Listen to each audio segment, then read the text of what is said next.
Ebusuafo ye de nyame ase se ode ene nso ache yen biem. Enkomo ketewa bi na munua ba me ba asem ni mu bedie.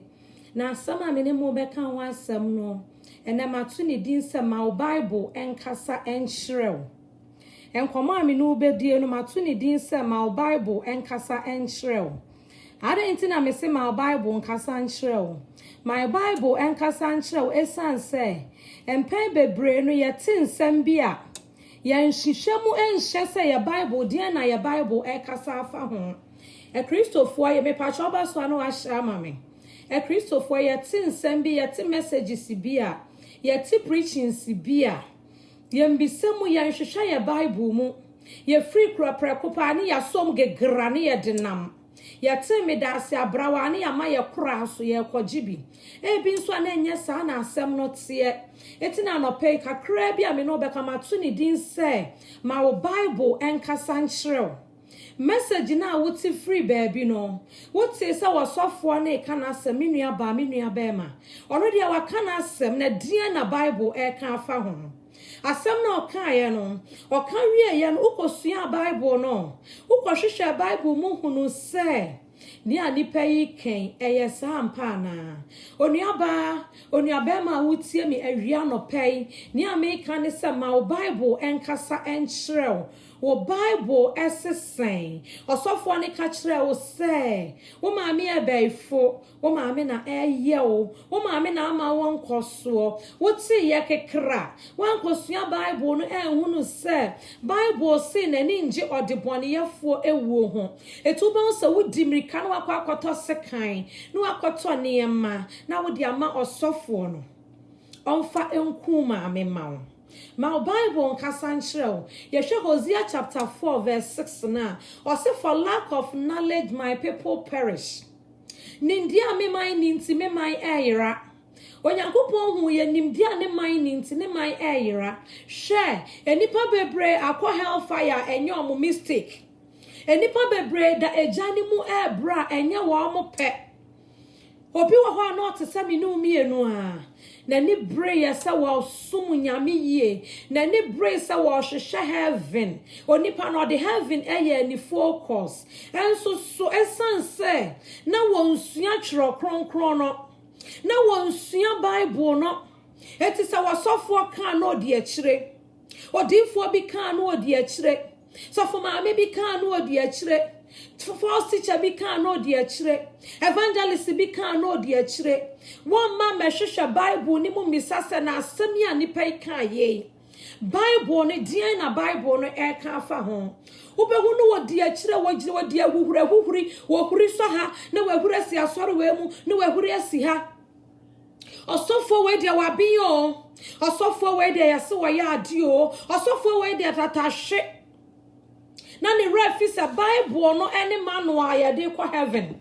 ni refisa Bible no na be judge ye de be judge yan hwe enye revelation ye de be judge yan yo na edani dru ho a me pacho ba so na wa shama me eba ni dru ho a wontumi kwa kancho Nyankopon se me sofo na kan say me prophet na kan say ba me sofo ma me no na kan say we ye ntina me ye wontumi kwa kasa o da bia ya na me kan say me ti asem bia me kwa Bible me bisa sa Bible sesen hwe emre bia atwa my victim enye nyame adom na nka me wu ye e ka sabre ka me dejani mu ehye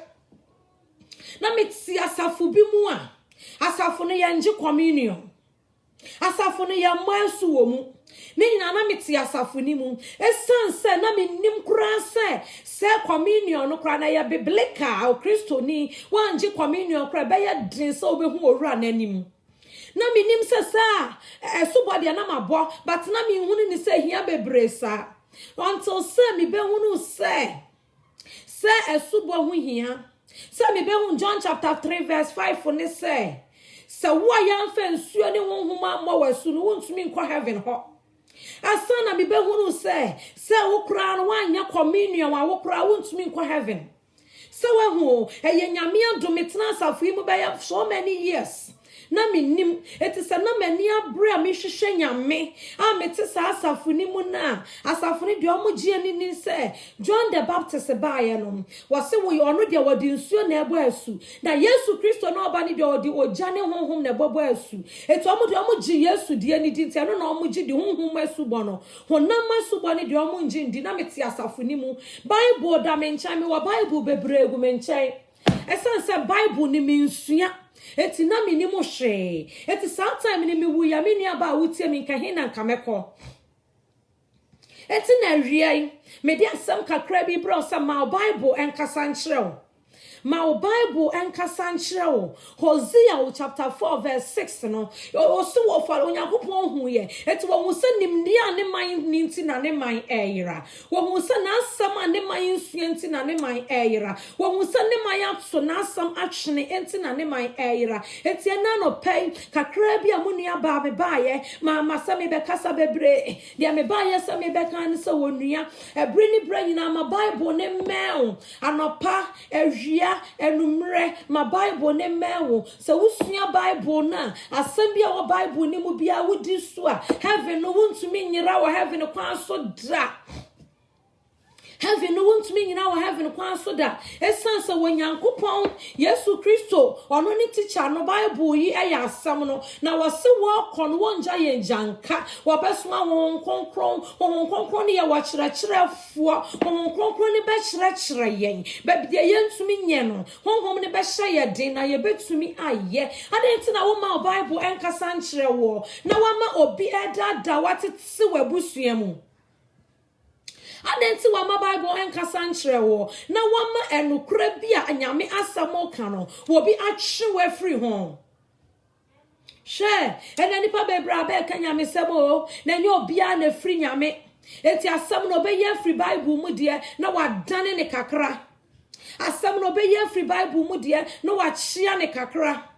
eyampa Bible kan wo Joel chapter 2 ni say ewie yemre no be hwie ne honhom agum ne mrantia ne mabawa so eyampa sa bohye no abemu eti Satan nso te ho no de Nyankopɔn wo ye bia Satan ye ni fake de be fremu so wonyame ya ade a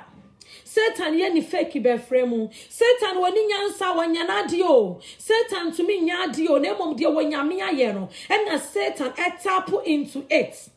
dia wanyame aye no na Satan tap into it eti dia nyame ya na Satan aye ni fake eti nyame so wo da ye se da ye bi fa aba ji ade bi kyerɛwa wo bo se Satan nso abeso wo bi aye fake one eti Nyankopɔn de revelations bebre nam ne maso ba eye no kra Satan so de bebre nam mu ba Satan fabi di fremu ba sani ebe yo be confuse nyame nkofo eti dia me kan hye wo nyina ne se menua ba me wie wutie me Mr. Heaven is our focus eti na wie ma ba se me no be di nkomo ketwa bi ma o Bible nkasa nche ujumedie na wo so yi Heaven is our focus program niye eno dia kakra bi ni aka wie ni aye ka na ne se ma Bible nkasa nkyerɛw ma tro kronkron ni enkasa nkyerɛw wate ma tro kronkron ni nkasa nkyerɛw enipa ni ka asɛm ni kyerɛw no okotu Bible de na emo mu hwie ya no so fa Bible wo bɔ mpaye na wo hwɛ sɛ de ɔka ya ne sa na wo Bible mu wo hwɛ sɛ de enipa ni ka ya ne sa na wo Bible mu ana Mami wanyame nhyiraw me ma me kasa kese we ma masa me ba be ya kese me ba be kasa kese dia me ba ya se me ba be ka kyerɛ wo nyina ne se ɛna no pe ma Bible enkasa nkyerɛ wate ma wo Bible enkasa nkyerɛ bebre ɛwɔ nyame asama ɛba ho ni a wo ti ni bebre be nyinara sɛ dia wo beti bia no wo bɛkɔ Bible mu wo bɛkɔ akɔhwɛ Bible mu sɛ Bible ne kan ne sa na wo bɛkɔ akɔsua Bible asɛm no ho sɛ ya no korɛ na sɛ wo kɔ na sɛ Bible ne ka kyerɛ wo sign de nipa ne ya no korɛ na wafa sa Bible no so de nipa ne ka no ɛyɛ soronko free de Bible ne ka no ho a me nua ba wo nkɔnkɔ won kwanko ye de won kwanko challenge nipa no na wafa de Bible ka kyerɛ wo no na wadi so na esiesie ama wo heaven kɔ enye sa na ye se ye di mafa ha mehuri ha mesi ha mati we sise na me di so we sise na me di so we sise na me di so sister I am hyehye ni ahopepre na wo de hwehwe heaven no ebekwa akowie we jani mu I am shishia when you bring to who I told so. It's one and plow her, now I put it for her, now I put it see her, now I would have for her. Open once as I am Shishiana de one and walk out Sue Janimu. I am Shishiana de Osa. I don't kakranka crasa, do be walk to a Janimu. It's an honor pay, my Bible and Cassanchra. What it? My Bible and Cassanchra. Men you were Christonia, ne Bible da wa fanu wa pepa ho no de kwa asori no ba no de abeto ho obebia Bible ni bia Manchester wo kwa asori wo yesa de a wo bi beda daw wo yesa de a obi de ketewa bi na wa hia no wa de baba beda daw na mum se wo betena se na wa bompaye na wa sinkete na wa di onyame asam so a wa tie na asam no na wa sua na odi aye adwuma wo wura ne be boa wo wura wo mra wo yom wo wura ne be hyawden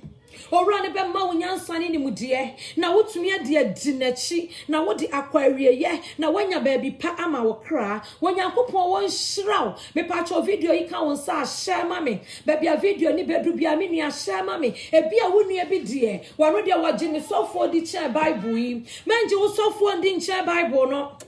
menje wo dinfo ndi nche Bible no menje wo kunu ndi nche Bible no menje wo maami ndi nche Bible no menje wo papa ndi nche Bible no Bible ne manual se miti wei mikoto TV